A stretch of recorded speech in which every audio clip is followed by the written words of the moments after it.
everybody. So I found this place, this record store in Vernon, Connecticut. And as we all know, Connecticut is simply the J.C. Penney's of states. Okay, just is. These are facts. Nothing wrong with either of them. Nothing particularly exciting about any of them. They're usually not your destination. You know, it's a place you go on the way to something else or on your way back from something else. You know, they're both great places to find a lot of polo shirts. I'll say that.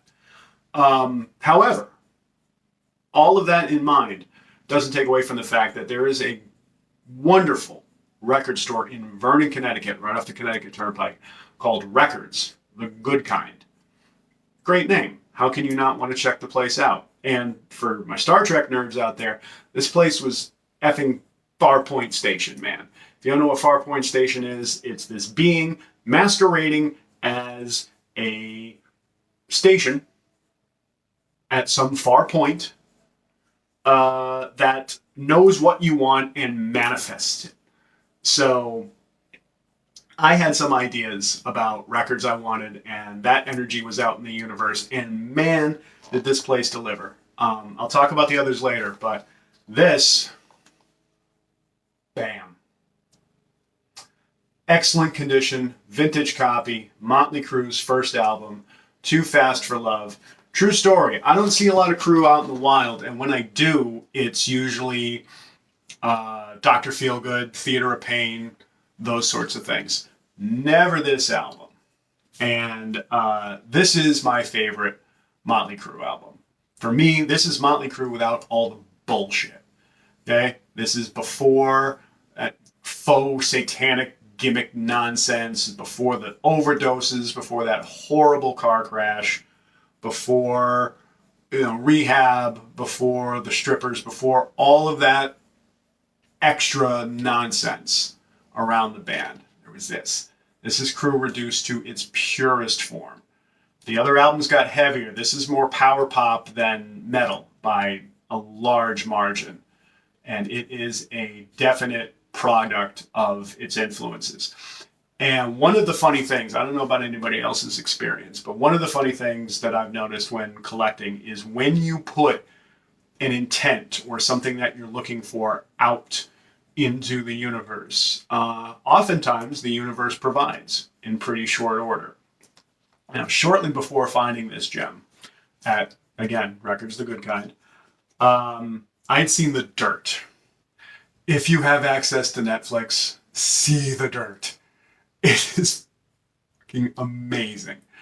It is read the book, nerd. But it is the biography of the band told from the band's perspective. And I want every single frame of that movie to be true and accurate. It's probably not.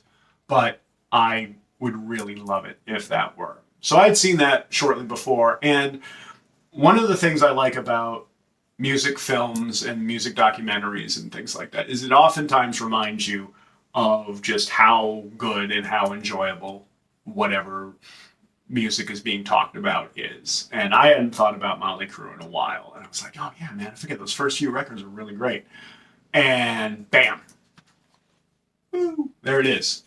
And it is a product of its influences. This came out in 1981. And again, the other albums got heavier, but this is just at the cusp of new wave was coming in, and and that's on here. Public Enemy #1 might as well be a Blondie song, and that's not a knock on either band because both bands are fantastic. But note to self: call Debbie Harry, because Mick Mars's guitar work is terrific. And it's just a great, fun rock and roll album. And man, if you're going to open an album and announce your presence with authority, man, there are few better ways to do it than with Livewire. I'm not sure there are very few opening tracks equal to or better than the impression that Livewire makes. You know what you are in for. And when this album came out, you really hadn't heard anything quite like that. And so it was really pretty groundbreaking too at the time. But another thing too, if you like cowbell, this is your album, man. Forget Blue Oyster Cult and that Saturday Night Live sketch. I'm not even sure. Honestly, I'd have to go back and listen. I'm not sure there's any cowbell on that song. Fear the Reaper. Don't fear the Reaper. I don't know. There is cowbell aplenty on this album. The only thing that has more cowbell than this album is a fucking dairy farm. That is the only other thing that has more cowbell than this album. Tommy Lee is beating the holy hell out of this thing. He's hitting it like he thinks candy is going to come out of it. Right? He's beating it so much. It's like he's afraid if he stops hitting it, a hostage is going to die. All right? He's hitting it a lot, is what I'm saying here. He's beating it like it's a paparazzi who's trying to take pictures of his family in public. All right? You smelling what I'm stepping in? He is hitting the hell out of this thing. So if you're a cowbell fan, and that's your that's your percussion toy of choice, again, this right here. But it's a great album. I recommend checking it out. If you don't have access to the vinyl, you can find it streaming. And it's just a fun, kick-ass album. I'm so psyched that I was able to find a copy and get it into my collection. Records The Good Kind, Vernon, Connecticut. I don't have any association with them. They don't know me from a hole in the wall. I just had a really great experience there. I found a couple other gems. I'll talk about them separately.